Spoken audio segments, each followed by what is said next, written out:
The lights are off and away they go. Extremely loose. He's managed to hold on and he missed the complete that. He's crazy stuff. Side Freitas is on the grass on the infield before. He slides through. He tags Richard Eck.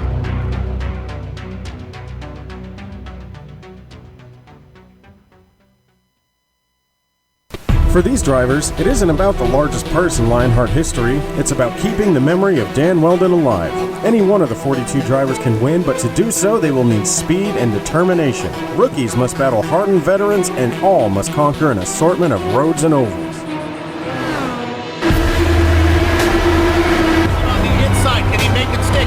He loses momentum. No, he cannot make it stick. Race pulls ahead. There's nothing they touch. The winner is going to be Big Joe. No, it's Stouffer. I called him wrong. He's going to try to close the door out of pit exit, and I think he has to remove.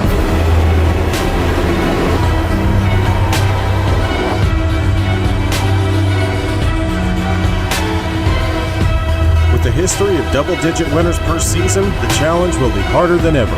Which one will ultimately be crowned Lionheart champion? You're watching the Lionheart IndyCar Series presented by First Medical Equipment, the premier American open-wheel championship on iRacing, exclusively on GSRC.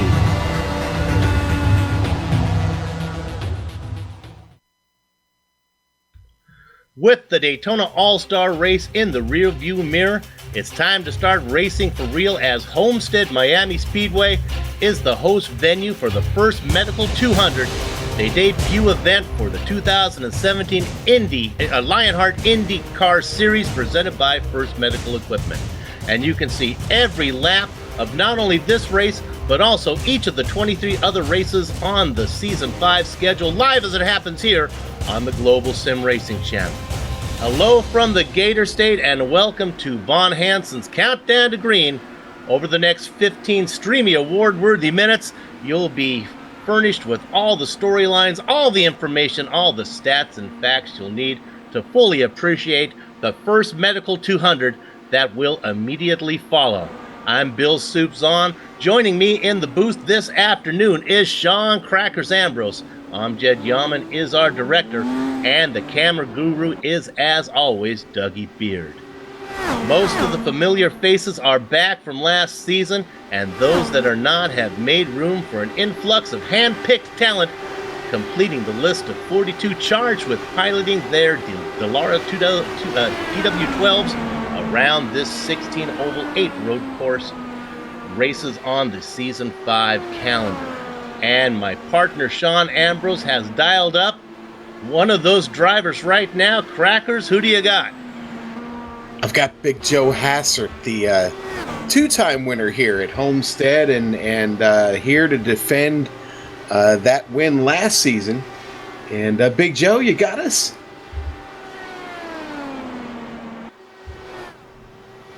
Big Joe looking to see well, if we can talk to him. Not picking up Joe. There he is. There's Big Joe. Big Joe. The Big Joe Show is in the house. Joe, I don't know if you'd heard what I said there, but defending race winner and two-time winner here at Homestead. Tell us, how do you win here tonight? You kind of go fast. Turn left. That's what you gotta do. No. A lot of practice, a lot of laps, quick pit stops, and kind of gotta catch cautions the right way and a little bit of luck involved. And I guess been doing that the right way. Find myself towards the front and hope for the best when the checker flies. Well, you had just mentioned towards the front. Is qualifying really a premium here? And if it is, where are you going to have to be to qualify what you consider to be up near the front? Well, it's definitely a premium when you get the large fields like we have. It's really hard to make up positions unless you make some crazy pit strategies. DW12 is notoriously hard to make passes in, as with the aero packages and the push that you get in the corners. You got to be really on your game in order to pass people after the first couple laps once the tires start to fade away.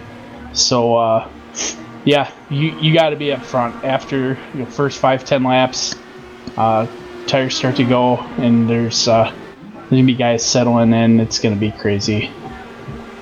Definitely going to be begging for tires by the time you get to an end of a fuel run. Would you say that's pretty certain? Yeah, I tried to, we had a little warm-up race last night, and I tried to defend on 26 lap tires for 10 laps.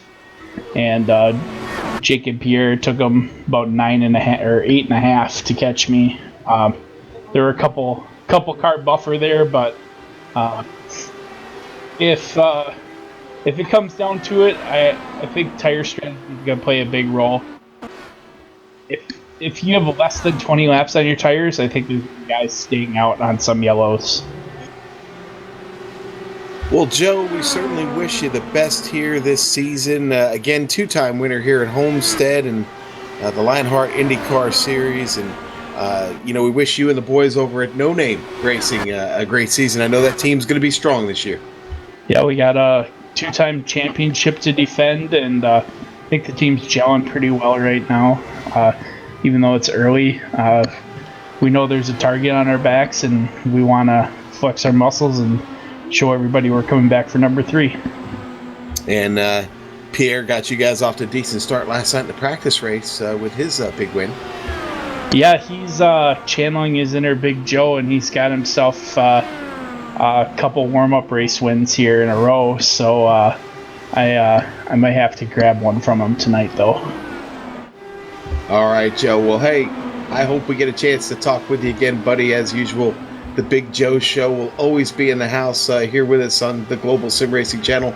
That was Big Joe Hassert, and that interview, as well as most everything on the Countdown to Green show, is brought to you thanks to Von Hansen's Meat Market.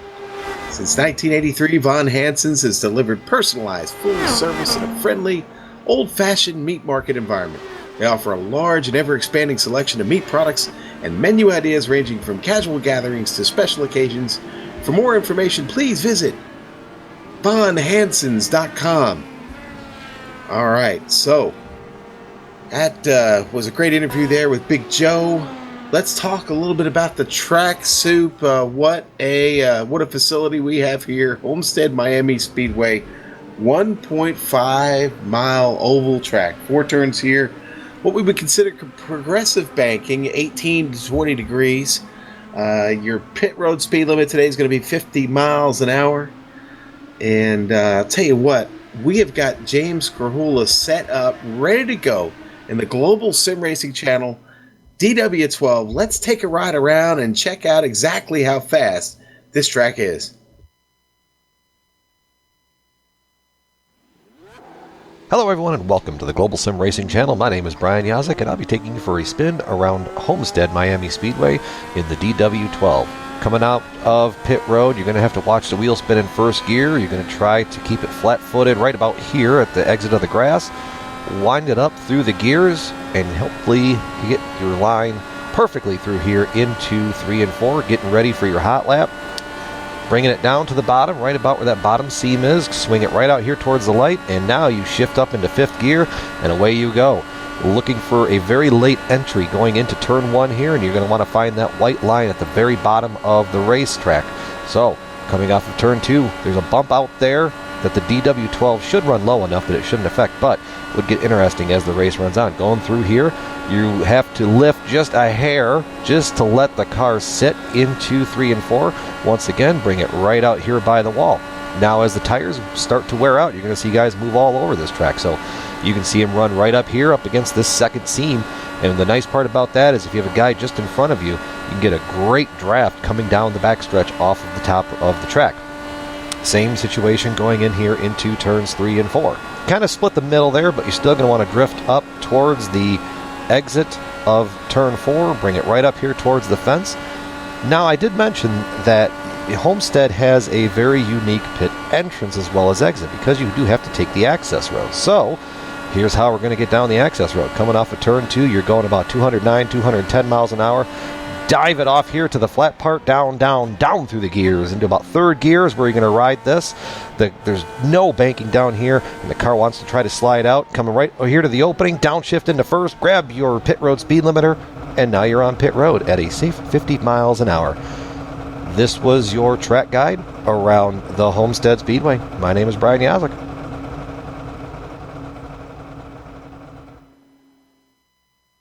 the disembodied voice of Brian Yazik explaining what it's like around Homestead.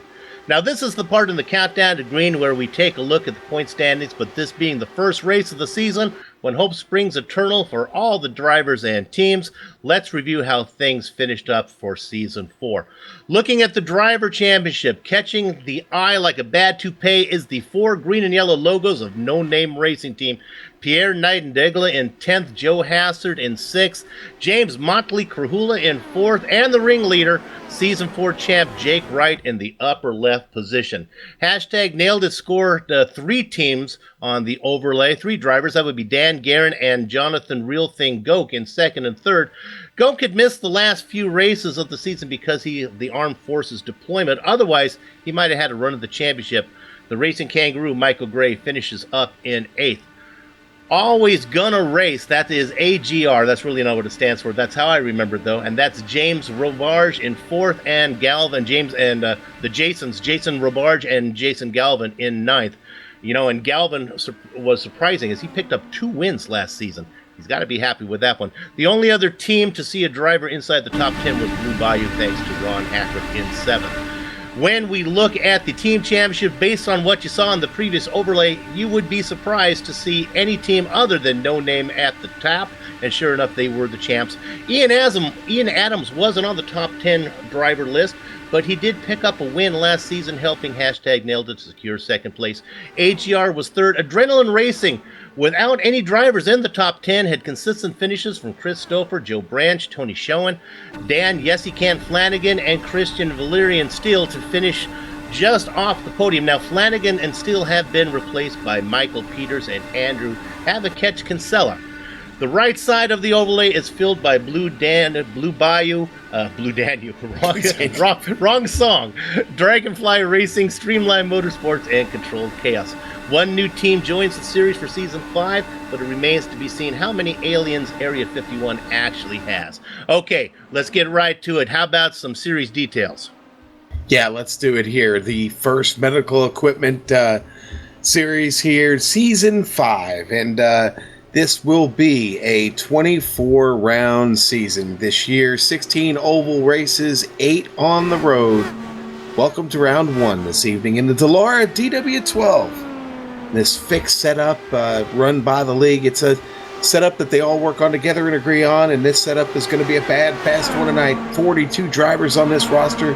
Folks, this season, $1,800 in cash, with the league champion winning $250 plus a set of HPP pedals, valued at $1,250. Total cash and prizes this season, $3,450. Oh my, big news. The weather this evening, okay, here at Homestead, it's 83 degrees temperature. It's 94 on track, mostly cloudy this afternoon. A little bit of humidity, 80%, and winds about 2 miles from the north. And Soup, this event this evening is going to be a classic one. Qualifying, 2-lap lone qualifying coming up here. And just getting that in now. And this race tonight, 133 laps, 200 miles, 75% fuel. That'll be about 3 stops. Your max fuel, about 36 laps here. You're probably going to see that window open up a little bit sooner. Incident cap, 8 times X minus 3 points. 12X is actually a DQ and minus 5 points. Fast repairs, you don't get any this evening. Take care of the car. Caution flags, yes, they will be in play. I don't know if we'll see many of them. Restarts are always single file here in the Lionheart IndyCar series, and they will be using the standard points system. We will also talk about the money system in play this season, and that'll be coming up here in just a little bit, Sue. Great, and with qualifying just about done and the drivers will soon be called to the HPP starting grid, so this race can get underway. And when it is time to go sim racing, nothing beats the feel of a true hydraulic braking system from HPP Simulations, designed and manufactured in the USA on state-of-the-art CNC equipment. HPP hydraulic pedals and their accessories set the standard for simulation racing. For more information, please visit hppsimulations.com. And now, let's patch into the public address system and go trackside.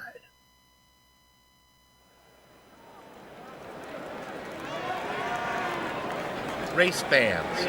For the most famous words in sim racing, please welcome your Grand Marshal and Chairman of So Long, the Society of Obliging Loved Ones Neglected by GSRC, Gene Vivian.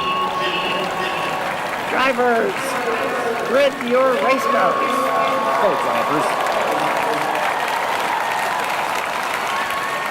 The audio call to the grid there by So Long, the Society for Obliging Loved Ones Neglected by GSRC, and there certainly are a lot of those, as Mama Gene Vivian calls the drivers to the track as qualifying is just about done. Let's go to the grid. Sean will take them 2 by 2. On the pole, look at that. It's Dave and Penny's baby boy, Dan Guerin, up there on the pole inside of former champion Jake Wright. Yeah, row 2 is going to be Brandon Lemkeman, and what a qualifying effort by him there in third. Pierre Degla is fourth. Jonathan Real Thing Goke inside of our pre-race interval, Big Joe Hassard. All right, and then row 4 here, Joe Branch on the inside. Tony Showen going to start on the outside in 8th. Newcomer and a threat to challenge for the championship, Michael Goodman inside of row 5, outside Jason Robage. All right, then we'll go back here. Chris Lanini going to start in 11th this evening. George Anzaldo with a great qualifying effort will start 12th. In the Baker's Dozen spot, it's James Krahula just inside of Travis Jagerliner. All right, then we've got newcomer Andrew Kinsella with a 15th place qualifying effort. Just outside of him, the double nickel of Brian Yazik. Couple of veterans back there in 17th and 18th, Chris Stouffer and the Racing Kangaroo, Michael Gray. All right, then in 19th, Patrick Taylor going to start there tonight in number 81. Rory Collins is going to start in 20th. Hitting blackjack in the KGET machine, that is Jason Galvin. He's going to be inside of the guitar player himself, that is Dave Barber. Bob Mike is going to start 23rd. Mitchell Moeller, 24th this evening. The quarter century mark is James Paulson, just inside of Ron Hacker. And then Matthew Mercer, 27th this evening. Dustin Wardlow, 28th. Row 15 is made up of Jack Bogan and Ian Adams, who did have a win last season.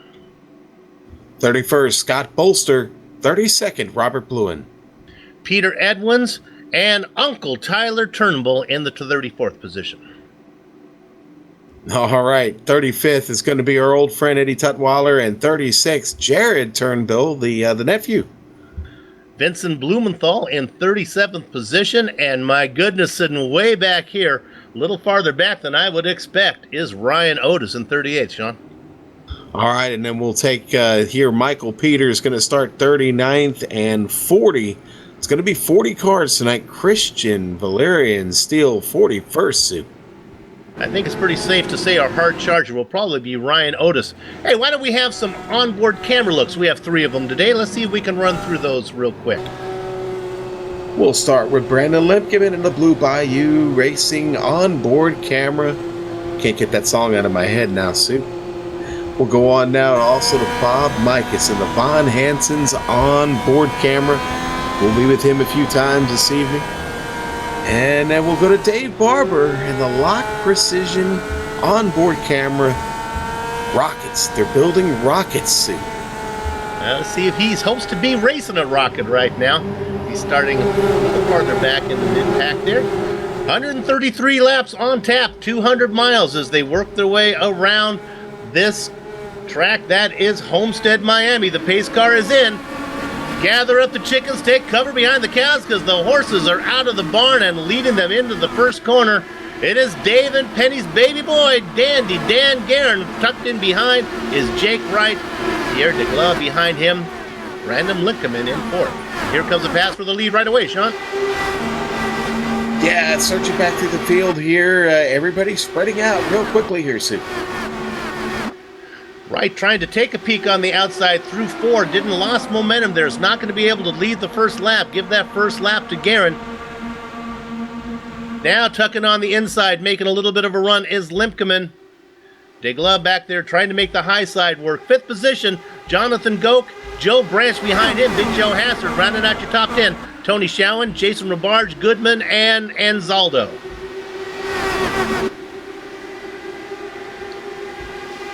Now looking on the inside, we look up front, you can see him pass for the lead. Dan Guerin trying to hang on there. I think Jake Wright had taken over the lead for a little while.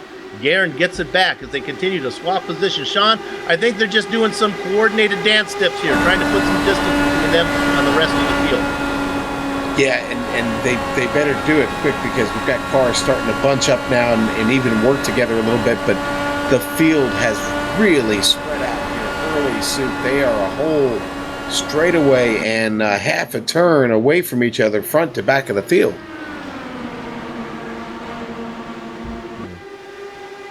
We look at that battle. We look got a at them car bunching up. Chris Stouffer with trouble on the backstretch. Boy, and The number 7. that car came off the wall right in front of Jason Galvin. That had to scare Jason there. Yeah. Look how it Has to stays take- on the wall, and then it comes off right in front of that blue and yellow machine. Oh, no. We had Brandon Limpkin, I think it was, getting a Jake Wright.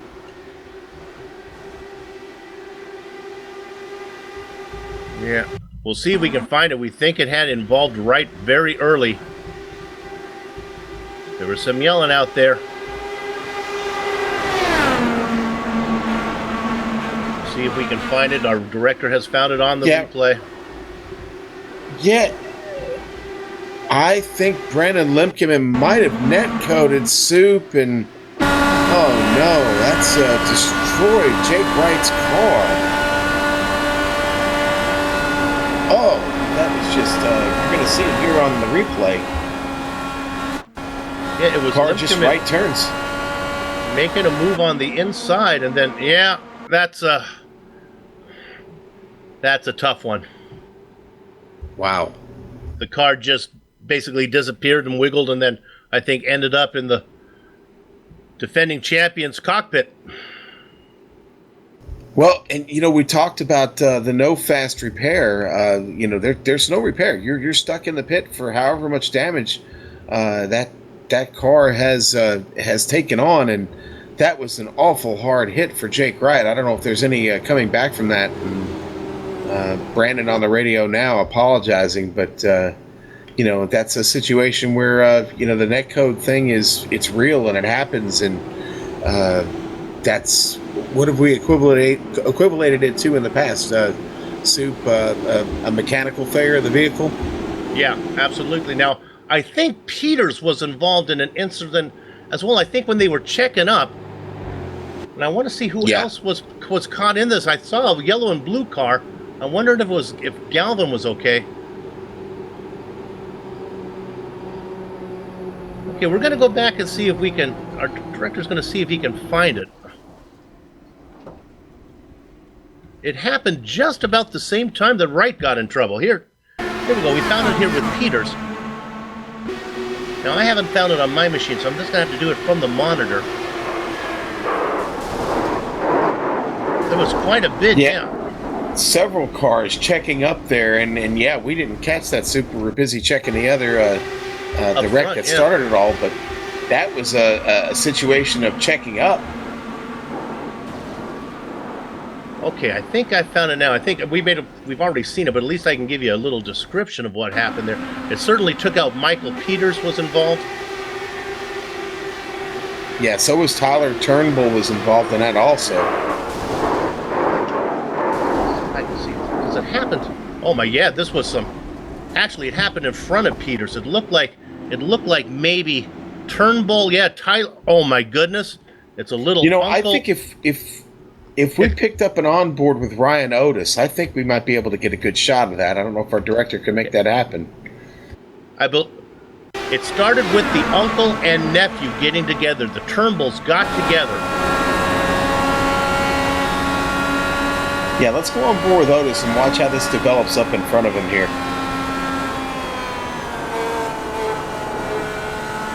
Yeah, look at that. And he just gets by all of that. What a close call. Starting all the way there in the back of the field and almost gets tangled up on that. So, let's review. Limpkin and Wright got together. I think they are out of it. And then the two Turnbulls got together. Well, Limkeman is still back out there. Limkeman is still racing. In fact, Limkeman did not even come in after that You know what? I guess when you have ghost contact, you're transparent. You don't pick up any damage. As Limkeman is still out there. I'm looking at his car, and in fact, I'm not seeing any damage on it at all, actually. Yeah, beautiful blue and flaming car. Looks perfectly clean. Little fire and ice this season for the first medical equipment DW12. Well, the man who had all the luck last season, certainly skill, but he had his share of luck to go with it, was Jake Wright. So there are some drop races, though. There are no fast repairs, but you do get to drop 3 events, so I imagine this will certainly be one of them for the former champion. Boy, and the Turnbulls are out, and Peters as well. What a tough way to get your season started when you're trying to take your 3rd championship in a row.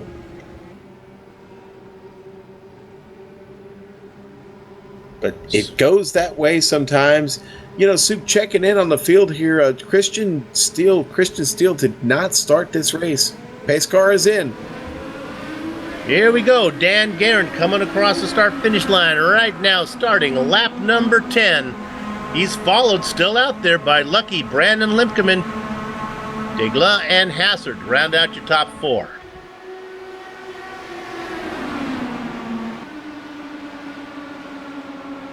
Boy, they spread out quick on that single file restart there, Soup. James Carhula making a move on the inside of Chris Lanini back here. That's a battle for 11th place. Lanini powers around the outside, gets past him. Nicely sorting out in the back. Up front for 5th position, there's a little battle between Joe Branch and Tony Showen. Branch on the inside. Horizon Hum machine. Showen outside in that red and black Adrenaline Motorsports car, number 31. That tucks back. Now he's right behind him. Going to duck to the inside, I believe. Nope, just going to hold in line, watching the whole thing happen from 7th. The newcomer, Michael Goodman. Goodman, we ride on board with Goodman right now in the red, white, and blue EcoBoost machine. EcoBoost. Looking at him go too wide up in front. Go ahead, Sean. Oh, no, you talked about Goodman earlier. Going to be one of those drivers to watch this season. He would certainly like a good start tonight.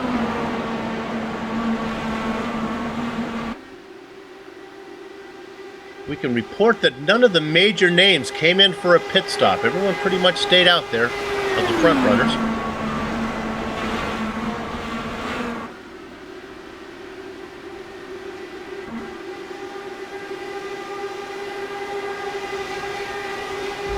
Looking back a little bit back here in the mid-pack. Right around, a nice little battle going on about 20th. Yeah, Bob Mikas in that, and so is Brian Yazik in 18th.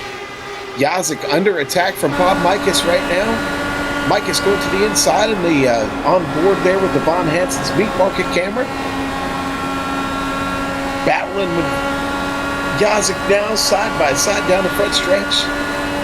Drag racing down into turn 1. They're still up side by side all the way through the turn. Down low is Mikas on the high side in that blue-black machine. Brian Yazik. Mikas drops back mighty. It looked like it was going to drop right back into the lap of Ian Adams. Woo!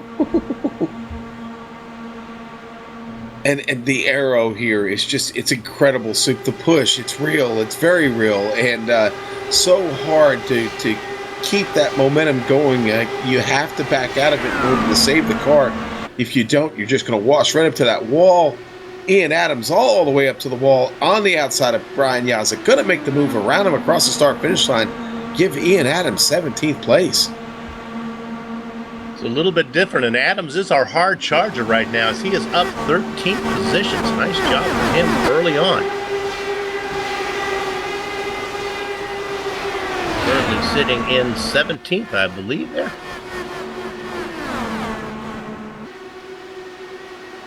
Take a look here at Goke, who's going to make a run for 4th position, I believe.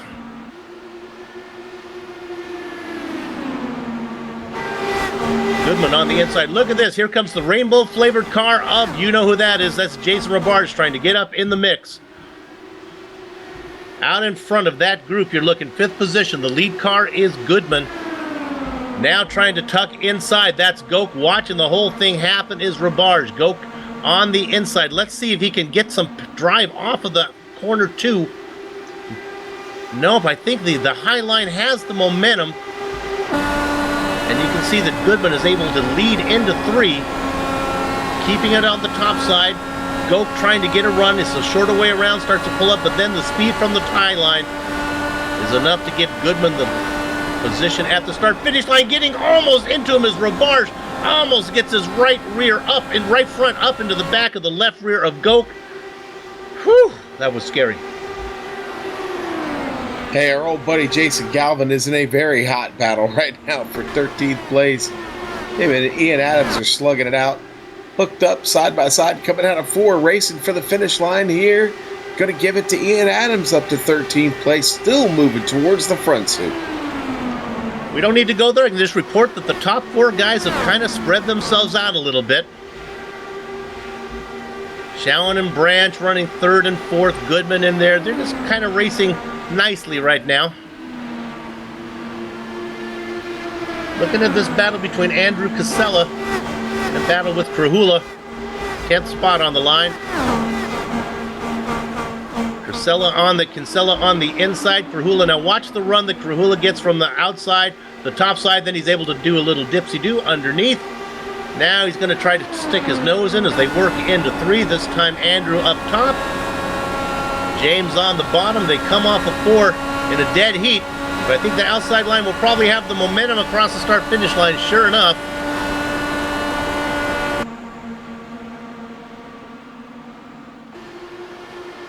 Sean, the drivers have a little more work to do this time as they work around Chris Lanini now in 9th. These guys make the move on him than they did at Daytona. Seems like a little more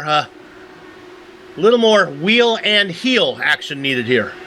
Absolutely. Again, the aero is so very tricky here with these cars, and when you're running in the draft in a pack like that, it's a lot of give and take, and if you don't, listen, you're not going to finish the race if you don't, Soup. It's very, very simple. You cannot wreck the car here. Speed so fast, well up over 220 miles an hour, and you've got to be so careful to keep this car off the wall.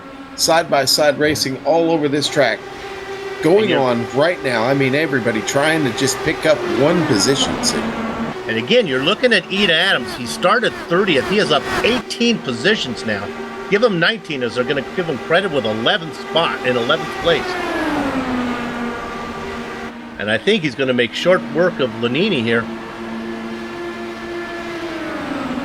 Getting a high run off of 4. Then he gets the power drive back. Look at this battle behind him. This is the racing kangaroo in a battle here. On the top side is Travis Jiggerliner. Yeah, Travis getting the run on him, coming down the back stretch right now, getting a really nice run into turn 3. Getting a little bit of draft there off of Jason Galvin up in front of him there in the number 42. And our friend the kangaroo kind of getting left behind here. He's going to have to get on it. He's got another hungry customer behind him, and Ron Hacker dipping to the inside now. Oh, Michael Gray doing all he can to keep that car just up off the wall. You are not missing any excitement up front. Everything is back from 10th position back. 1 through 9 running nicely behaved in single file. Well, there's a second place, Pierre Degla. Tony Showen in 3rd. They're just putting in the miles right now. Yeah, they are, and you know, we'll have to start talking about green flag pit stops here in about 10 to 15 laps, Soup. You know, as they start getting to that pit window. Actually, based on the number of laps that they've already run, actually, we'll be talking about that pit window start to open here in probably about 5 or 6 laps, actually.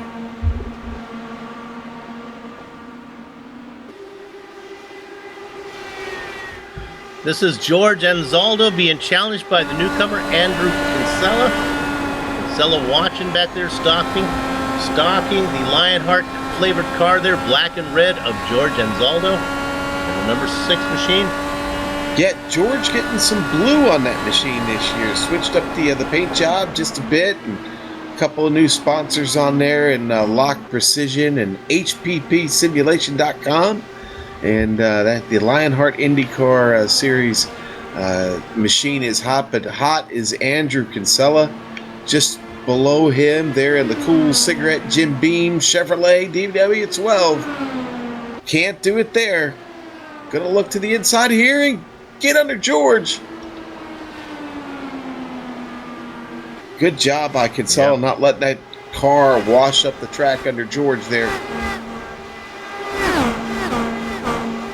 Kinsella started in 12th position, certainly sitting in 9th, trying to get this spot. As again, the outside line seems to have the momentum when they come off of 4 and 2. Now we have a side-by-side battle. P3, and they happen to work around the lap car. This is Big Joe Hassard out there. That's the car up in front. Hassard pulls to the inside. That's going to let Showen running in 3rd position. Joe Branch right behind him. Here comes Big Joe Hassard to the pit. Not doing that with any of his teammates. Interesting call by Big Joe. Joe's was running way back in 40th position, so something was up with him.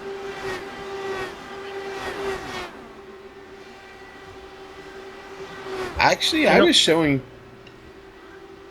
We want to check that our timing and scoring is wrong. It's showing, both the directors and mine is showing up wrong. Let's go to the official iRacing. Well, we'll wait to see where he cycles out. We think we might be off on our timing and scoring on this one. Degla is coming in as well. Pitting from 2nd position. Sean, they put in about a 34-lap stint, but that takes into account also some yellow flag runs, so it's a little shorter than I thought it would be. Yeah, well, we had that one caution flag early, and again, most everybody stayed out. In fact, there were only about 4 or 5 cars that actually came in. Those were cars that were damaged. So we're going to start seeing guys pit here. Again, I'm still a little curious what happened with Big Joe. I wasn't having a problem with my timing and scoring when he went in, and when he went in, I was showing he was 3rd. I cycled out to 34th right now, so... again, not exactly sure what's going on there, but that makes more sense. You know, I called him as a lap car because he was showing up. Well, the viewer saw it as 40th, but I think he was just pulling over, leading these guys to come into the pits. That makes a lot more sense to me. And now we've got a lot of cars getting ready, coming in now, making their call. Dan Guerin just made his call. The leader is coming in. Guerin was able. Now this makes a little more sense. Guerin working lap 37. You throw in. We figured 36. Throw in that yellow flag. That puts him. That tank was probably pretty well dry. So we ride on board with Dandy Dan right now coming in.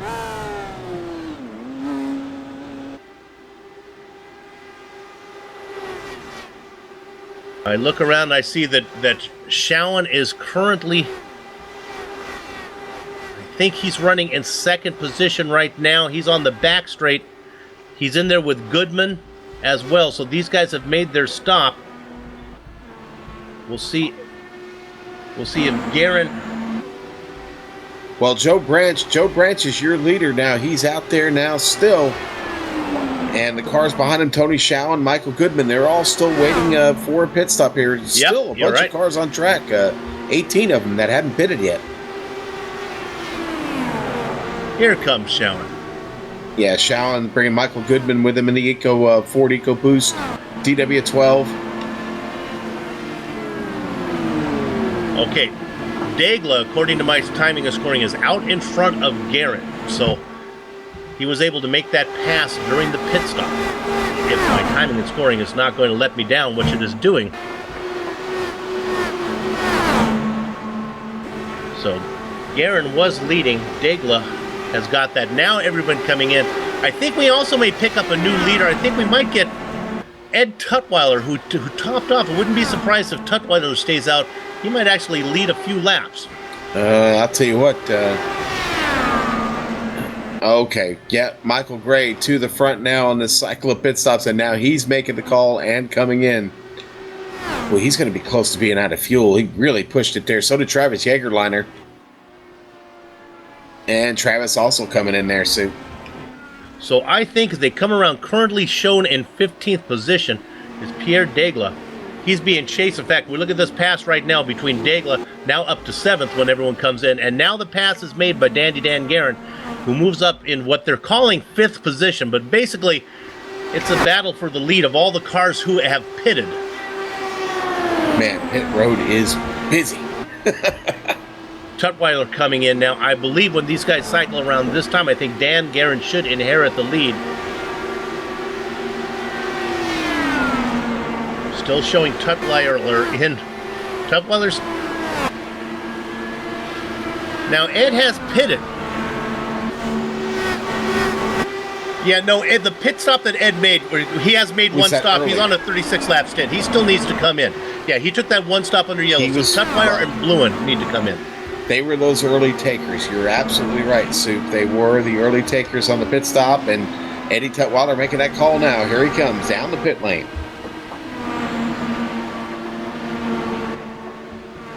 But if he led for 2 laps in a 36-lap stint, that would mean his chances of winning this race would be 1 in 18. If it just happens to work out that everyone runs out of fuel with a couple laps to go, we know that Tutwiler can go a few more than everybody else.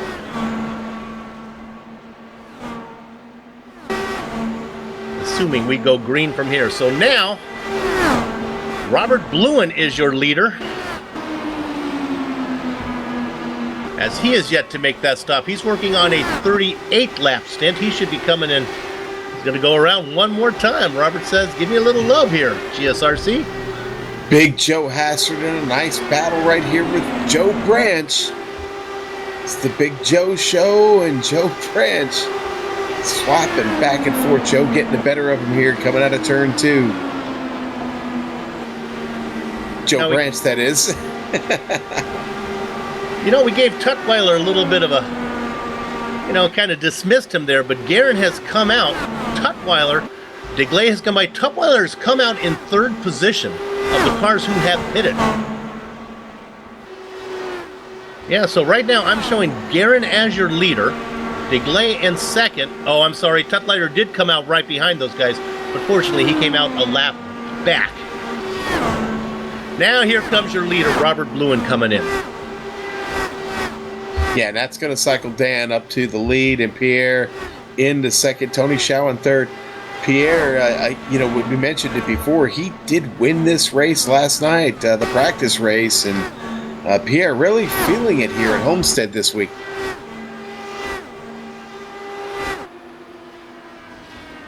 So now the pit cycle is done. Let's see if we can go ahead and confirm where Big Joe is. He is officially running in 5th position, but he's going to show up on the screen for you guys, unfortunately, thanks to a timing and scoring glitch. I believe we're going to show him in 40th position. So we'll make sure to tell you where Joe Hassard is every time. Let's go ahead and run down the top 10 for you, okay? And they'll be a little bit off once we get past Hassard. Your leader, by a half a second, is Dan Guerin. 2nd position is Pierre Degla. Now, we didn't get through. We have a caution that's out. Let's see if we can find it. Rory Collins involved in a big one. The car just got loose, and it looked like he clipped Patrick Taylor going by. I don't know if he got anybody else involved.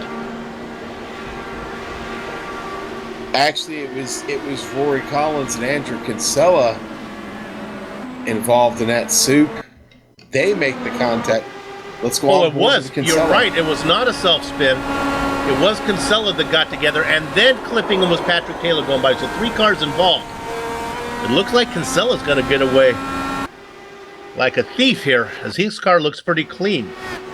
Yeah, and Rory Collins' car going to be very beat up. Let's look at the replay here again. Rory Collins in that blue car. Kinsella in the silver car, yeah. Yep.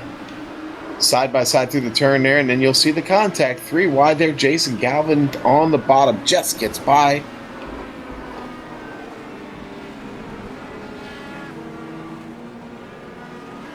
Well, that brings out the yellow. Now, I don't think we're going to see pit stops here, so we just got it done. Well, we'll see. Yeah, they just cycled out.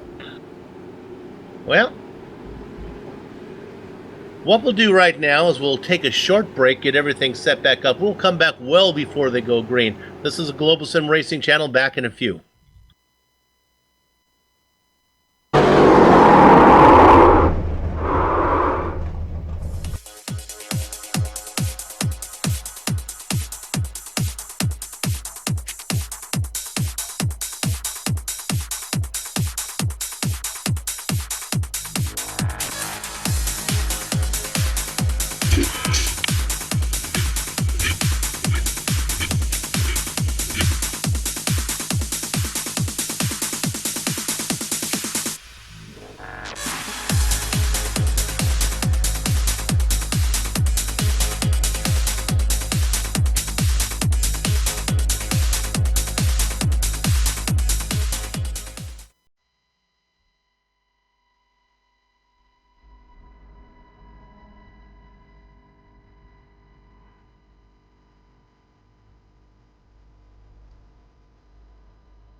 Welcome back to the first Medical Equipment 200 here on iRacing Live and Global Sim Racing Channel. The lights are out on the pace car, and right now our leader here after that caution is still going to be Dan Guerin, Pierre Degla in second, Tony Shaw in third, Joe Branch fourth, Michael Goodman in fifth, and running out your top 10, Ian Adams, Chris Lanini, Michael Gray, the Racing Kangaroo, Bob Mikas, and George Anzalo up to 10th. We head down the backstretch here. The pace car leading them off. It is a single file restart. We still have right now, I'm looking at, I think 32 cars, 33 cars still on track here. Several cars in the pit. Still trying to get repaired, maybe make it back into this race. Pace car now making its way into turn 3. I imagine Dan's going to be flying off of turn 4 when we get restarted here. Try and get some distance there, but behind Pierre. Nailed it. No Name Racing off to a battle here early. Pace car is off. Dandy Dan Garrett is on it. On the hammer across the start finish line. The race has been restarted. Here we go. Green, green, green. Pierre with a nice chase. I'm back with you here. Look like Pierre dropping into second. Tony Shawan in third. Joe Branch shows 40th on your screen, running in fourth position, making a move on him, trying to get a run. Oh, it's Joe Branch, so wrong Joe.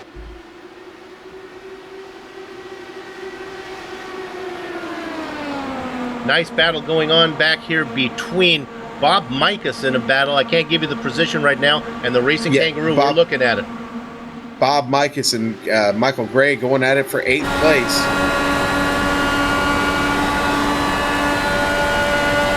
On board here with Mikus, that Von Hansen's Meat Market onboard camera chasing Michael Gray. Gray up there in 8th place.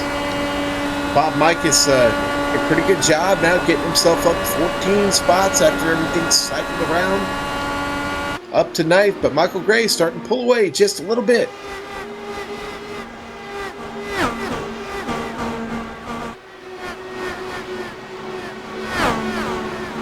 Michael Gray and that the old racing kangaroo there in a new paint scheme this season. Just revealed it earlier today, I believe.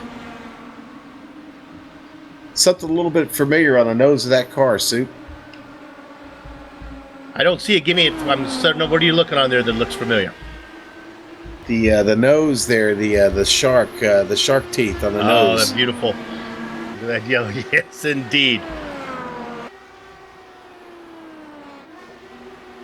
Let's go on board a little bit here from 16th position. Dave Barber being just behind James Paulson. Yeah, Dave Barber in that lock precision camera, onboard camera right there. You see it there on the car. That Honda digging. Dave in 16th right now, having a really good run. Dave taking some time off during the off season, but is now back in his IndyCar having fun. Of course, we see a lot of these drivers, many of them racing in the, what I'm going to call the sister series, the Lotus 79 series that these guys race. You know, if we jump up a little bit, Director, up into 11th, this is a great battle. Kinsella in here with Anzaldo, Hacker, and Jagerliner. A great four-car battle going on. This is for 11th position. The car in the very back, Travis Jagerliner back there watching the whole thing, working the high side.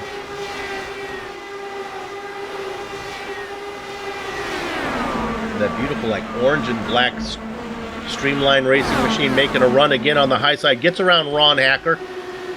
Now seeing if he has anything for George Anzaldo for 12th position. Not going to duck inside. Kinsella has left these guys behind. Hey, Soup, you know who's up 28 spots and just got up to 10th place? Who would that be? Are you familiar with the name Ryan Otis? Yeah, we talked about it. We didn't like that qualifying. I didn't. Something was rotten in Denmark when I saw him qualified in 38th position. Well, the Streamline Motorsports driver has now got himself up to 10th. And Streamline off to a strong start here is Travis Jagerliner and James Paulson. Not off to a bad start themselves. So I have to keep an eye on them. Paulson currently in 16th and Jagerliner in 14th. Those three are really hooked up, and that is your first medical equipment health check. There, little health check there. I like that. Little health check, yeah. Look for this battle for 4th position right now. Duck into the inside. Not going to be able to make it stick. On the high side, that seems to be the preferred line, is Ian Adams. But look into the inside was Joe Branch trying to get it in there. He's going to try it one more time. Watching the whole thing take place in front of him is Michael Goodman. This is a great battle for 4th position. They have Tony Schowen in their sights, but the battle for 4th, 5th, and 6th.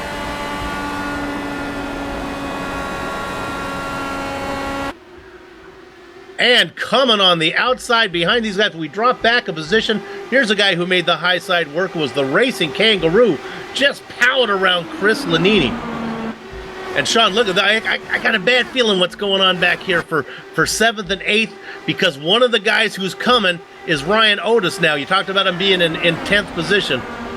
Well, he's got a buffet laid out in front of him. Yeah, he really does. Bob Mikus, the first one to get through it. And you know what? Ryan's going to have to look out for this charge here from Andrew Kinsella, who's now gotten himself up underneath Ryan Otis in the turn. Look at Kinsella go. This is the best racing of the track right now, is back here. Kinsella now around Otis.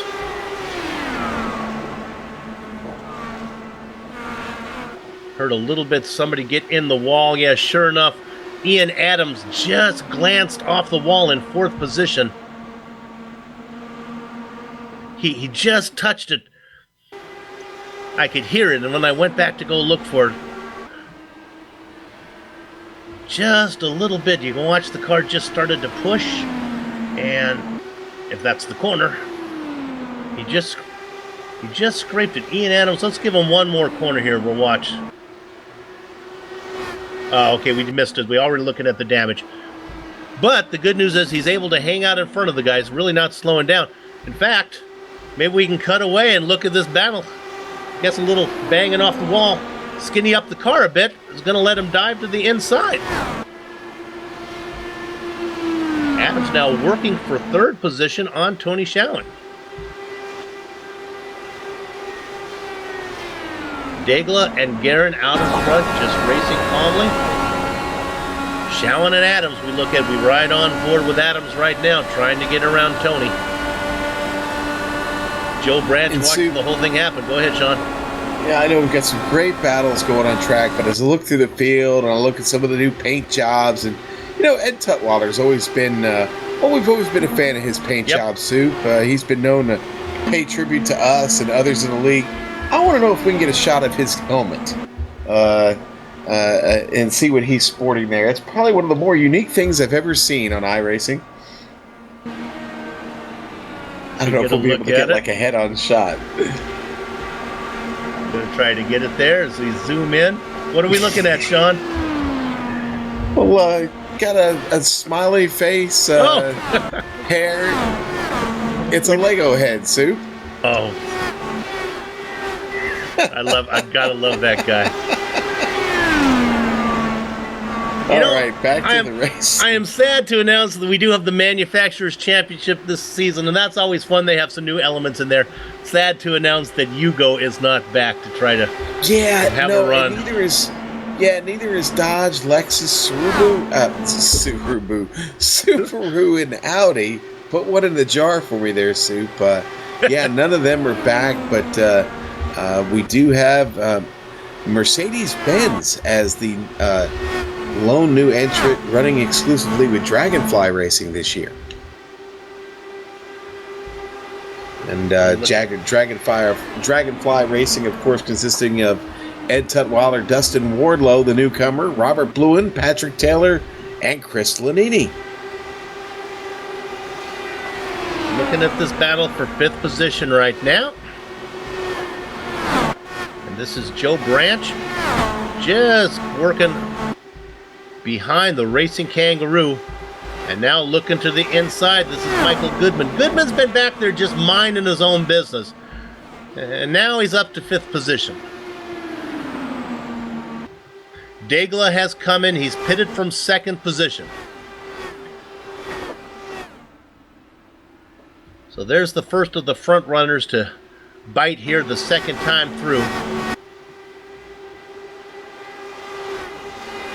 James Grahula calling out a pit stop. Tan Guerin calling out a pit stop. Here we go, Sue. The window is open again. Ryan Otis coming in.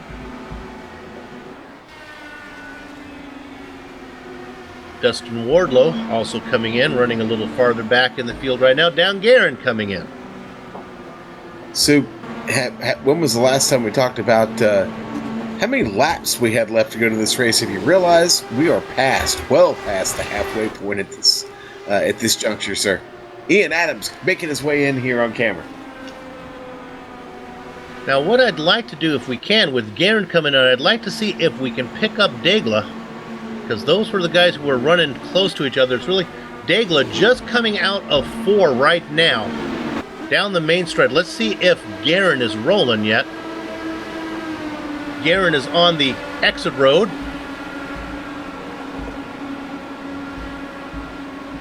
And I think he's going to get out in front of Degla. Yep, by quite a bit. Guerin out by about 1.5 seconds. And several cars between them. And boy, the racing, Sean, is very wild. Oh, 3 wide, maybe. Did we see this one? Is Goke. That was Jonathan Goke who got squeezed 3 wide here with Travis Jagerliner. see if we can. Gok was able to keep that car going straight. Still, so many cars on track that need to pit here, Soup. Tony Schowen being one of them. He was just leading the race. He's now making his way in.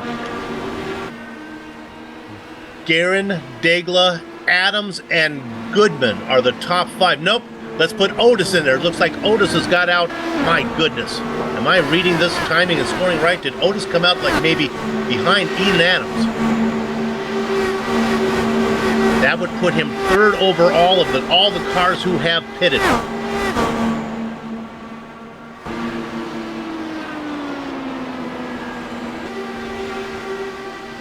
Otis running 22nd overall. I just love the fact that we're getting green flag pit stops here to talk about, Soup. What a race this has been, man. It is just flying by at this rate. Great start to the season.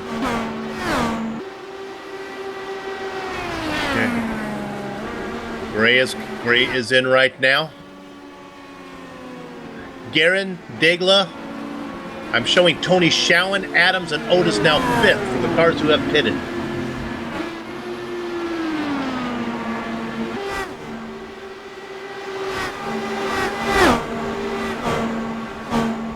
Looking at a battle for 2nd position. This is, my goodness. Now, this is Jagerliner, but he has not pitted yet. In fact, he comes in right now. Now this Gok is in that. Gok needs to come in, and Krahula does as well. So both those guys need to come in. It looks like Krahula on the low side is going to get the better of that. Gok tucks in behind him. They can still go a ways here. They can still put another 7 to 8 laps in here if they want, based on what everybody else has been doing here, Sue. Right. Guerin currently running in 12th position. 11 cars in front of him have yet to pit. And Big Joe, who is now the leader of this race, also on that strategy. He's still got several laps he can put in here before he decides to come in.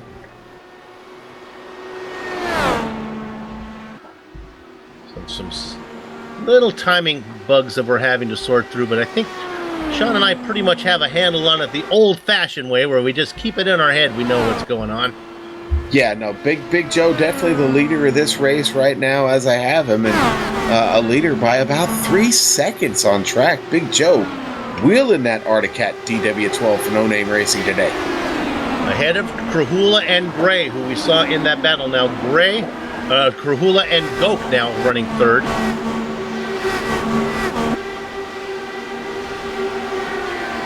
Oh, and goes Gok and Schowen get together. My goodness, that was close. Soup, I'm looking at the fuel numbers now. This is going to be so close for Big Joe, James Krahula, and Jonathan Gok to do this on only one more pit stop. They're going to have to push their cars to the limit. In fact, the top 10 right now, all on that same strategy.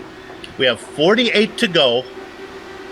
They've gone 36 laps, so I don't know if they can go much more. Let's give them another 3 laps. That would get them to 44 to go. I think they're going to have to come in twice, but it'll be a short one. But a caution flag. What does a caution flag do to that fuel? We might get a chance to find out. I don't know if it's actually going to matter here from, well, Hassard actually is about to lose his, as he is a lap up right now on Dan Guerin. Guerin about to get that lap back. He has him in sight.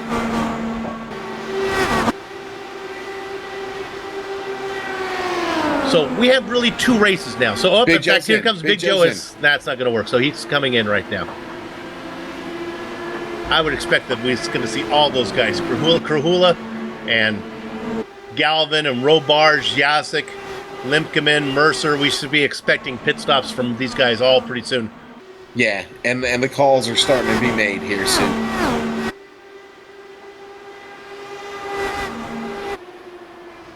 So now the question is, where are they going to file out in relation to the guys who have been running already? Guerin is going to be your leader, I believe, of all the cars who have pitted. He comes around right now.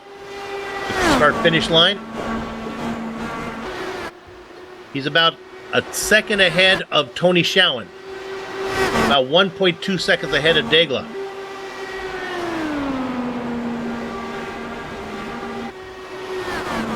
Here comes James Krahula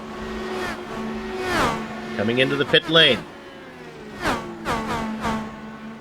Soup, I gotta be honest, I'm almost feeling a little guilty here. The racing has been so fast and hot here on the track that, you know, there's so many things happening here in the Lionheart IndyCar Series this season, Season 5. So many things we haven't got to or had a chance to talk about yet. Trust me, folks, we will get to them, race fans. I promise. Yeah. We have Gok has had an issue. Gok is in the grass. Oh, Soup, I think he blew that pit entry there. Boy, he was leading a bunch of guys. He was leading Degla at the time. Here, just trying to bring it in as hot as he could. Yeah, on board with the Team Nail It driver, and yeah, a little bit too hot there. Rides out onto the grass. Now, will that pick him up a penalty, Sean? I bet you it doesn't. I bet he's... No, I don't think that's a penalty, actually, for unsafe entry. I say that. He's in the pit still. Boy, is there a long time, stop. Yeah. Boy, how sad to have your race. Oh, that's going to be Get costly. away from me that way. I hate to say it, but I do believe he's been penalized. Yeah, yep. He's away, and honestly, that was 15 seconds. Based on the rest of the pit stops, that's a 15-second hold for him. Okay, now let's take a second. We'll run down your leaders here. Dan Guerin is out of front, but not by much. Now, he's being chased by Dave Barber. But Barber's a lap down. But just a little bit behind those two is Tony Schowen. Schowen is coming. I think he is in the tow right now of Barber.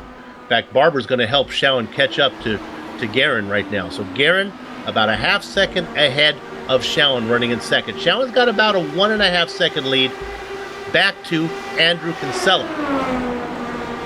Ian Adams right behind him. As you're looking at Kinsella, he's working his way around. That's the car lap down of Robert Bluin on the outside. Kinsella on the inside. And here comes the car in the back. That's Ian Adams in 4th position, trying to get around the lap car. Pierre Degla in 5th position, running all by himself. You see him right there in that yellow machine. Yeah, new colors for Pierre this season too there, Soup. Also running the black and yellow. Then a nasty battle going on for 8th. Joe Branch trying to make a move right now. Here comes the Racing Kangaroo on the inside with Ryan Otis in 8th position. Watching all of that. And Michael Goodman in 9th. So 4 cars racing for position there. And rounding out your top 10 is Chris Lanini. All those cars, Sean, on the same pit strategy. It's about a 10-lap difference between the next guy's back. Oh, and here it is, the battle for the lead. We said the Schowen was coming. Well, not only did he come, but he got there. Guerin not going to settle for that. Guerin going to try to do it on the right side. They go side by side into 3. Now watch the momentum that the high side gets on. It's been working all night. Guerin first to the line.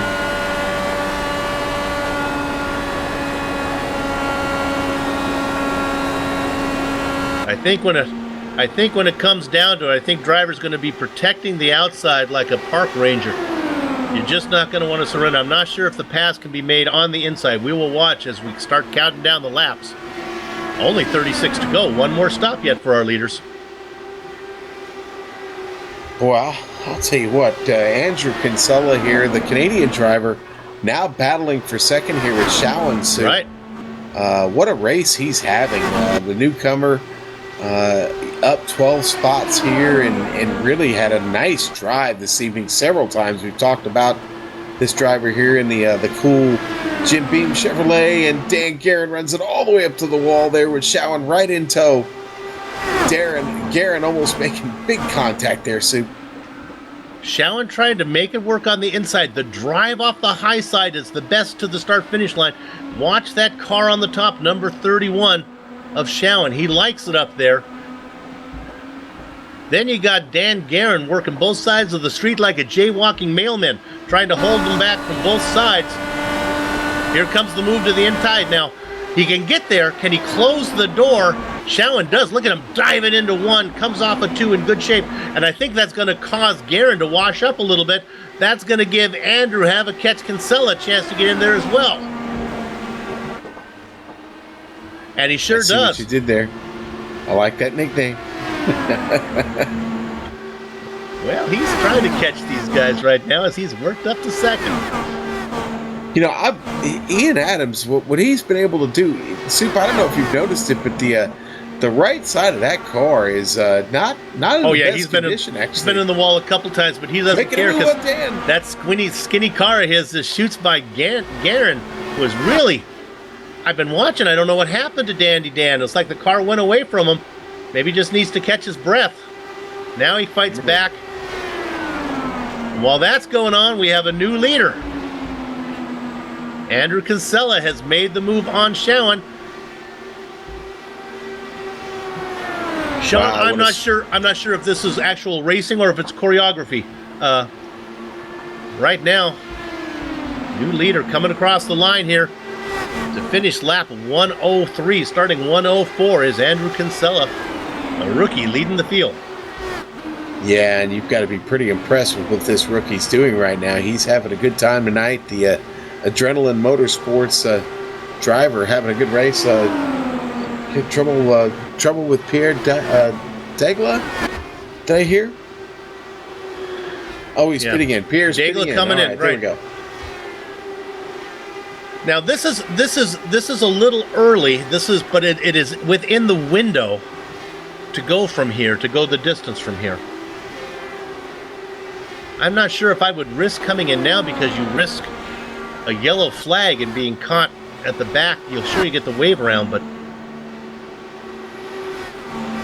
well, maybe now with all the action, we'll do another rundown of the top 10 because things have shuffled up since we did it just a little while ago. Andrew Kinsella not even out in front, but now starting to pull away a half second and distance himself away from Tony Showen in second. He's got about a second lead back to Edom Adams. Then it's Guerin in fourth position. Now don't worry about Guerin. That's Goke in there as well. But Guerin seems to something's happened to that car because right now here comes the racing kangaroo. Michael Gray side by side with Guerin. Let's see if Dandy Dan can get the run off of 2. Now that other call involved, that's Joe Branch in there as well.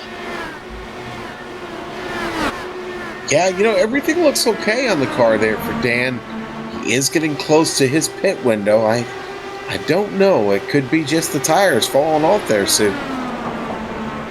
Dave and Penny, I don't know what's happened to your little boy right now, but things are not looking good. He was leading, he was dominating the race. Right now, he seems to have his hands full with Michael Gray. In fact, here he comes. He's going to come in.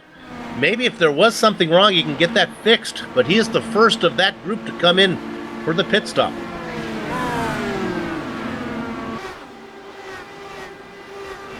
Well, everybody on track going to have to take one last pit stop here, Soup. You're not going to be able to get away with this race without doing it.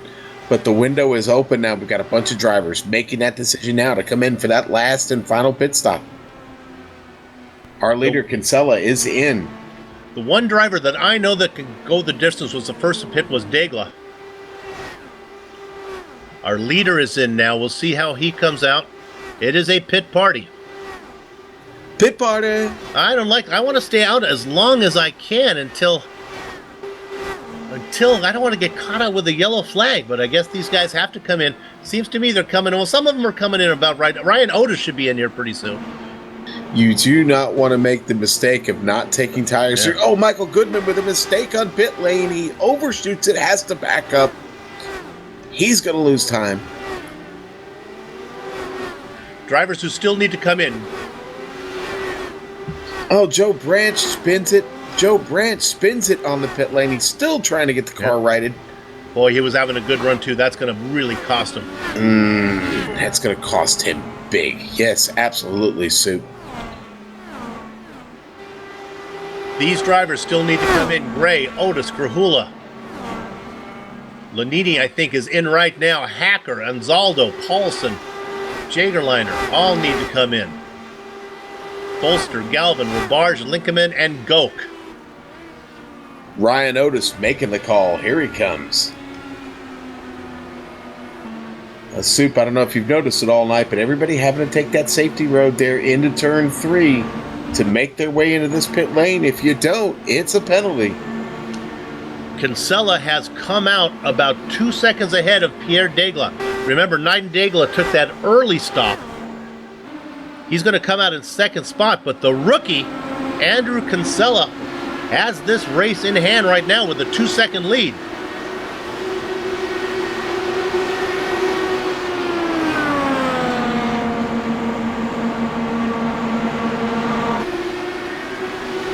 I think if we can keep this green, we are looking for one exciting finish. Yes, sir. Yes, sir. By the time all of these pit stops cycle themselves around, Soup, we are going to have one whale of a race on our hands. Pierre Degla right now, he is just 2 seconds behind Kinsella.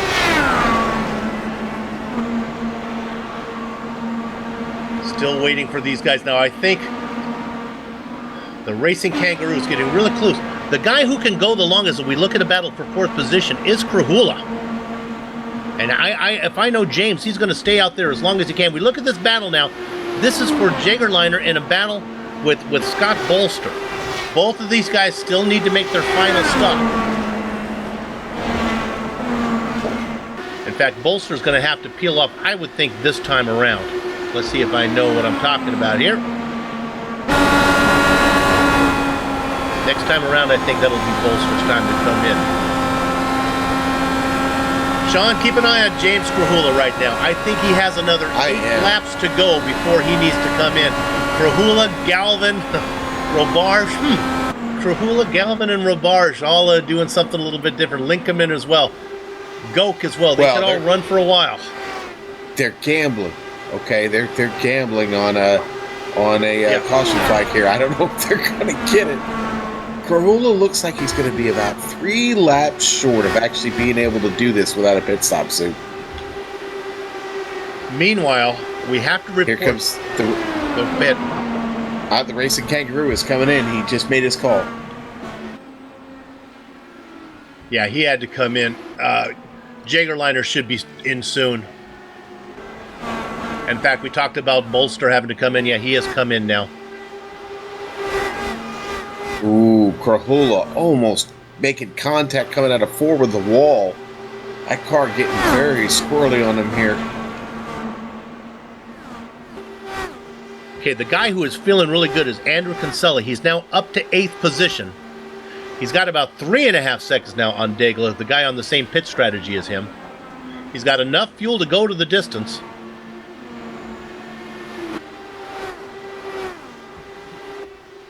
In fact, Kinsella will go the distance. Right now, he's doing both, going for distance and going for speed. Big Joe Hassert sitting back there in 14th suit. He would be in that line of cars right now. I guess that would put him in about 7th here that haven't pitted yet. Or that don't need to pit, that can make it to the end. I'm sorry. Let's go to 7th overall because this is important. This is Degla. He's being ran down by Tony Schowen. And Mom and Dad, Dandy Dan is back in the hunt here as he's now running in 9th position. This is really a battle for 2nd overall. They're coming up on some lap cars. That's Mercer and Krahula. Well, lap car, there's Krahula, your leader. But remember, James has got to bring that car in probably within the next 5 laps.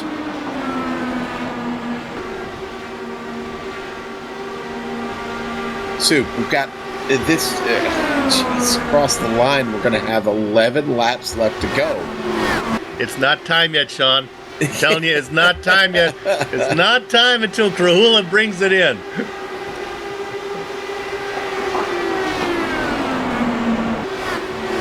So look at this now. Working on the outside. Degla and Schowen in a battle. Guerin back there Here trying to get back his mojo now.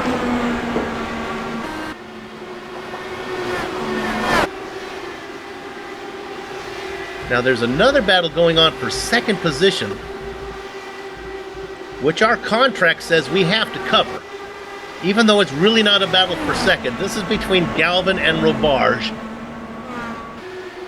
But unless they have some secret extra large fuel cell, they are just waiting, Sean. They're just, what they want is the yellow to come out. They need the yellow and they're fine. Absolutely.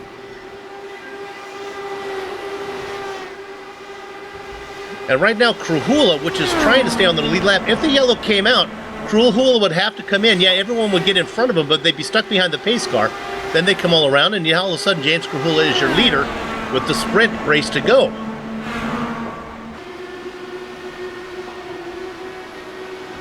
Galvin making the call. There he comes.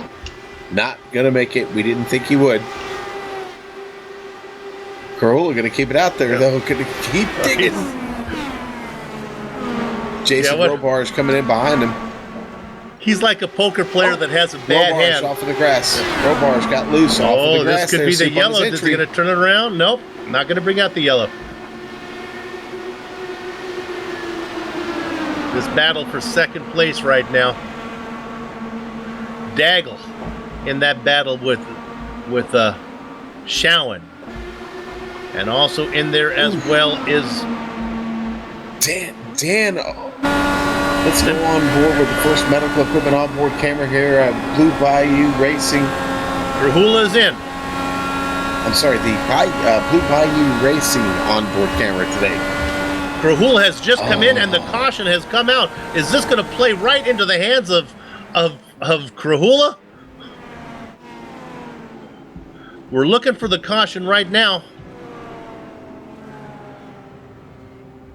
I'm not seeing where it came from.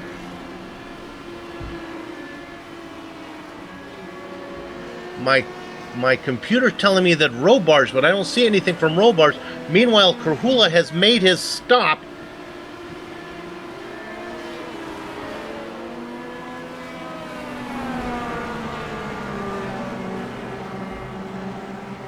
You know what? It was probably a little bit too early. That yellow just came out. Krahula came in and everyone was still at full speed. We're going to see if we can see where the yellow flag came from. We think it might be maybe Gok or maybe Otis.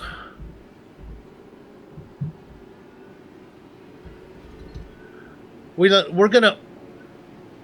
I think we're just going to have to stay here, Director, as I don't see anything from Otis to call the yellow flag. We just can't find it. Yeah, not sure what happened here, Soup. I, too, am not finding exactly what brought that caution flag out. Well, if you're a fan of motorsports, it's not the first phantom yellow flag that's been thrown out to make things exciting. Must be a new feature in the new build that iRacing has released early. The phantom caution. Well, what we can tell you is the guy who is not a fan of this right now is James Krahula. He had Andrew Kinsella. He had a huge lead. He's going to be in the hunt now. Now, if I know my rules, and when we pride ourselves here on GSRC of knowing the rules, I believe that at this late in the race, the Lionheart guys will sort this out, and there will not be any lap cars in between. They will get this sorted out. I think it's with 10 to go. So I think we're going to have a sprint to the finish here, Sean. Yes, we are, and I got to tell you, strange conditions here. That this race is, it's going to end under that caution. Again, I'm sorry. I wish we could have picked that up for you. I'm searching here frantically, trying to find out what brought that out, Soup. Yeah, we're looking. I'm going through the names too, looking for names that are suddenly missing from the. Kinsella probably thinking, who threw their glove out on the track? So let me run down how I think this is going to sort out.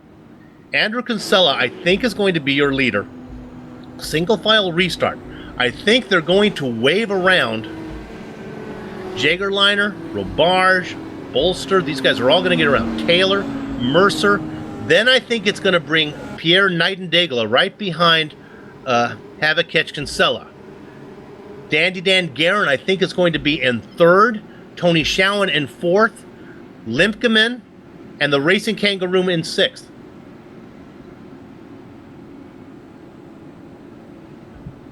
Okay, maybe it's Jason Galvin, huh?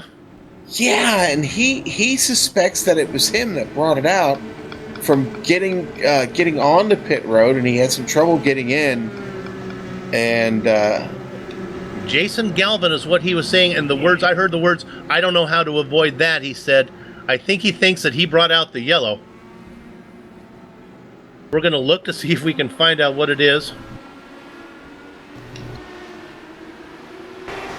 And we're looking for it too, maybe lap 20. I see it. The pit exit there, yeah, look there on the screen. That car crossed, you could see the tire marks. It crossed over the white line, cars coming through. Oh, there it was. Look at that.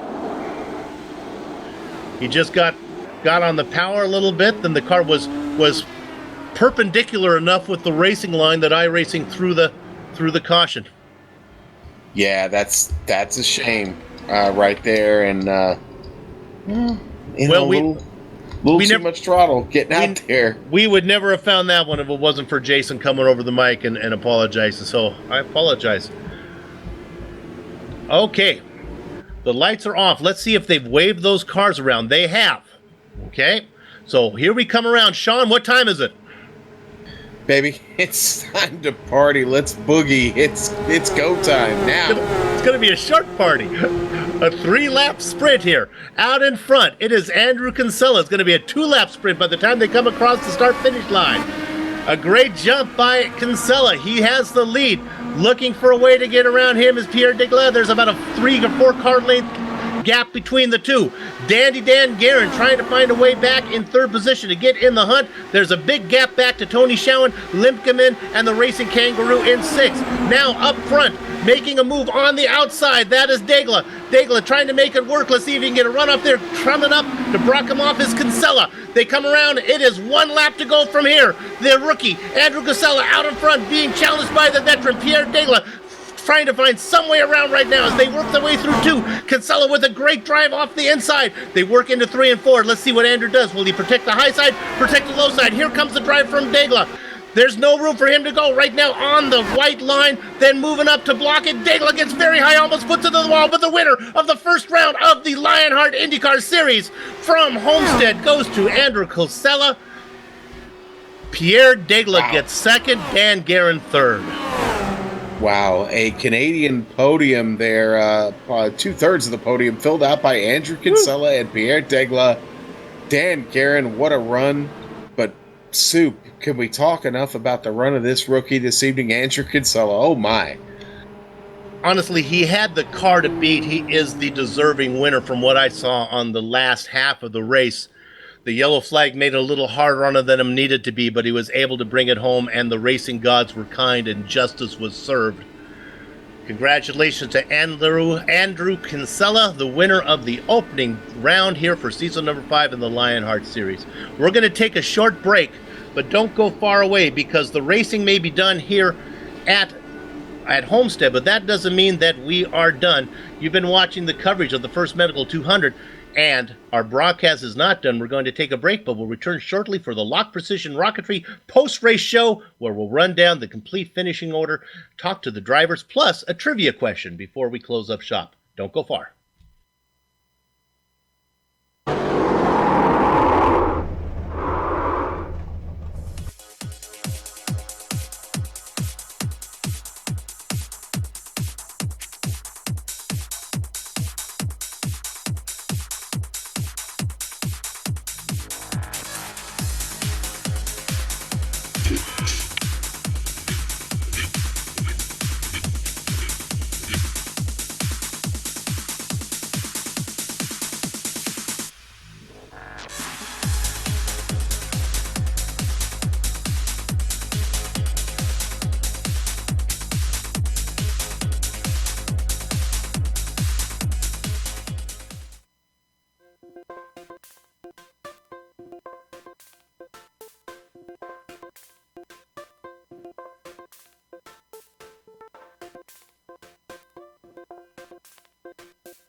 Welcome back to Homestead-Miami as we launch into the Lock Precision Rocketry post-race show.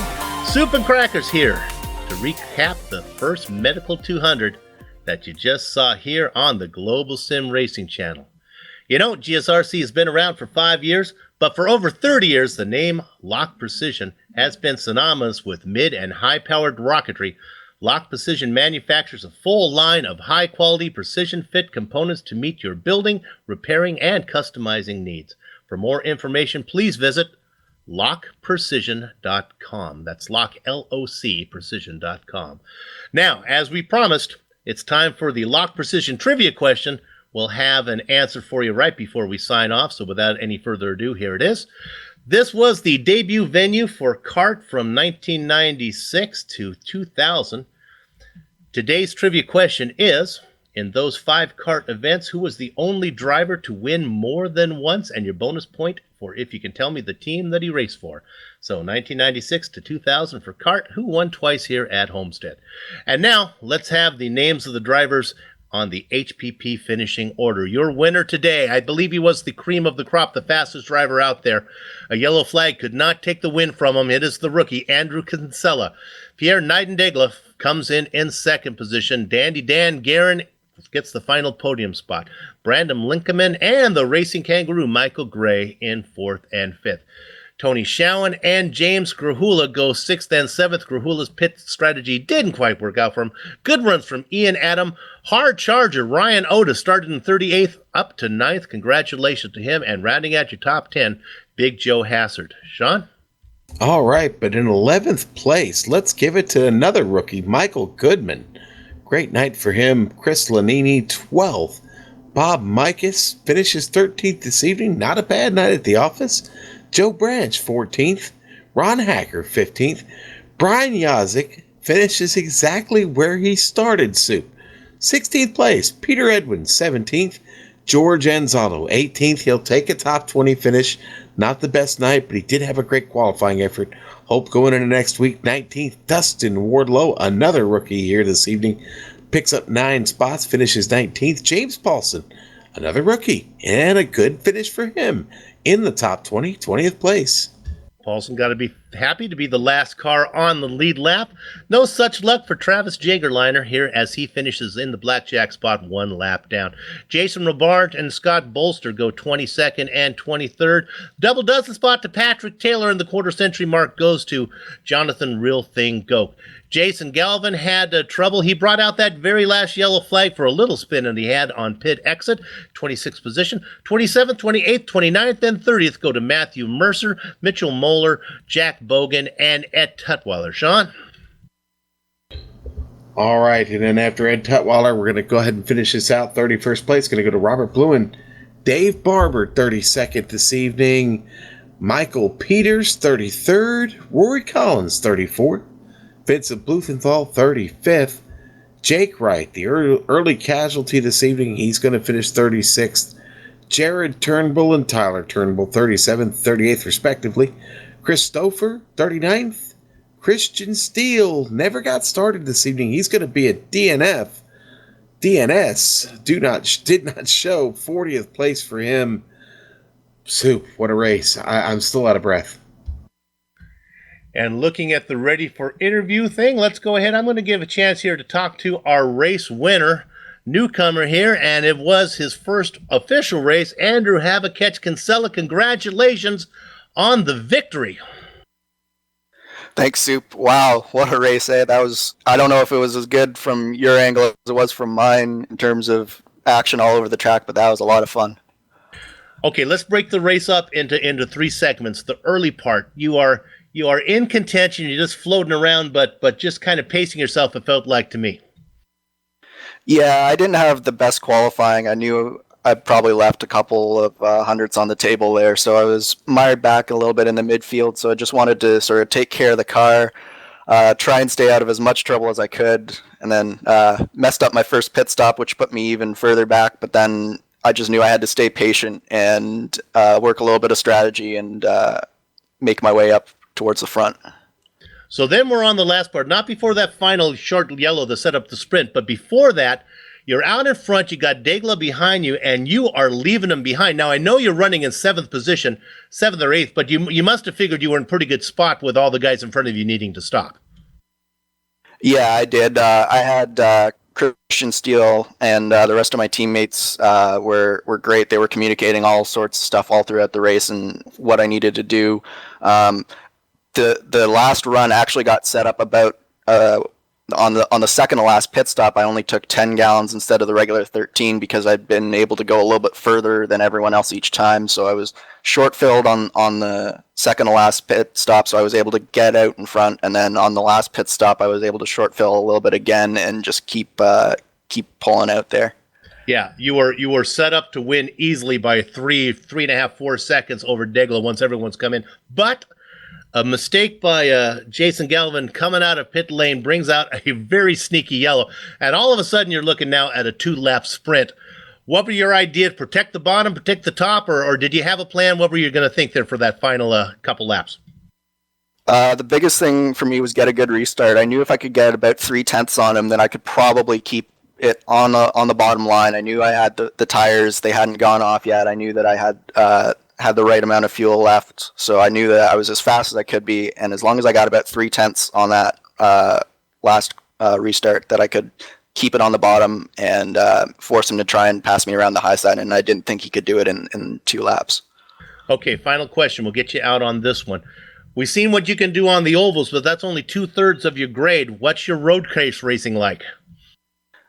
So I actually cut my teeth in iRacing on the road side of things, so I'm very confident on the road. I actually have about the same iRating on the road as on the oval, but I've probably done about 10 times as many races on the road than I have on the oval, so I'm looking forward to it. All right, I lied to you. Here's the last question. I'm starting a poll for the entire season. Favorite way to eat an orange?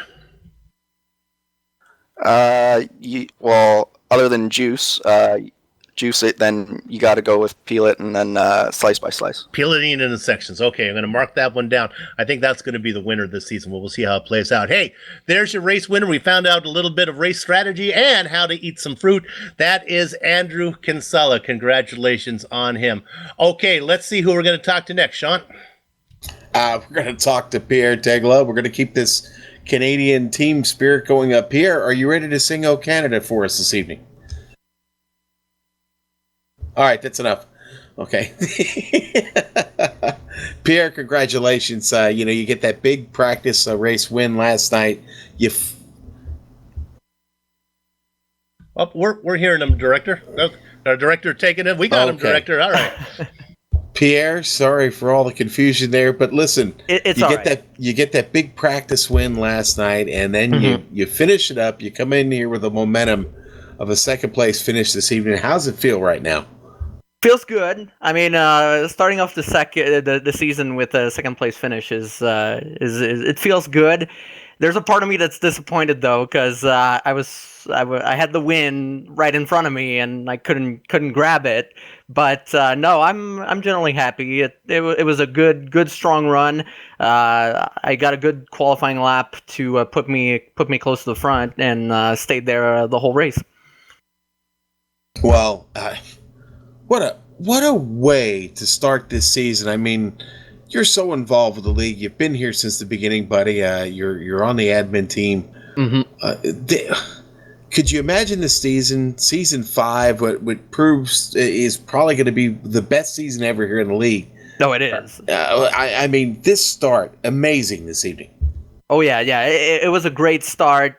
We have tremendous sponsors this year on board with HPP Simulations and First Medical Equipment, Brandon Lincoln. So it's going to be a fantastic season, very competitive. I don't think I'll be able to have this good of a finish each week, but in the meantime, I'll take it for now. Well, you were the bell cow for No Name Racing this evening, and the Toyota was on. For once. You know what? Somebody's got to do a tough break for your teammate Jake, though, early this evening. Yeah, he was right in front of me, and it was a freak connection issue that happened with another car. It's not the driver's fault, and there's nothing to be done about that. It's just a freak accident. It's sad, but I know Jake. He's gonna come back strong next race, and hopefully he'll be in victory lane. Now, will you and Kinsella be hooking up this evening in Canada somewhere for a little Canadian celebration? Well, Canada's a big country. I think Andrew is in the Toronto region, so it's a good, probably a good 16, 17-hour drive. So okay. I don't know if that's going to be possible, sadly. maybe tomorrow night. All right. Maybe I'll get there by tomorrow. Well, hey, thanks for taking the time to talk with us again. Great race, man. Way to get the season started for yourself and for the team, and we're going to see you here in a couple weeks, and can't wait to see another one of these great races here from the Lionheart IndyCar Series, Pierre. Well, thank you, Sean.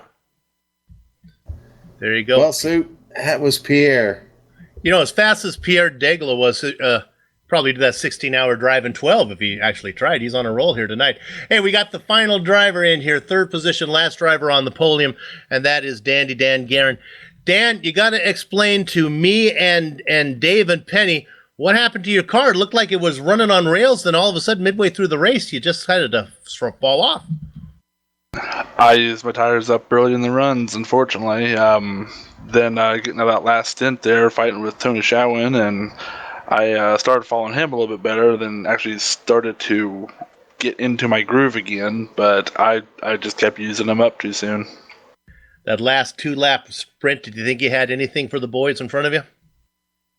I thought I was going to have something. I figured tires had been cooled down a little bit, but that definitely wasn't the case. I figured if we could get a big enough jump, then I was going to be attacked from behind, which luckily that happened, but I didn't have nothing for either of them. I was pulling for Pierre to get that win because he's been running very, very good all week long here. So it's just another one slipped by him. It's coming for him now. Well, let's move another 23 laps into the future. Yes, you didn't get the win, but you did get third. And probably maybe the most important event of tonight was that the defending champion, Jake Wright, had an off night. Now, there are drop races, but you don't want to wish misfortune on anybody, but Lord, he's had his share of good luck the last season. He was due for a little misfortune, don't you think?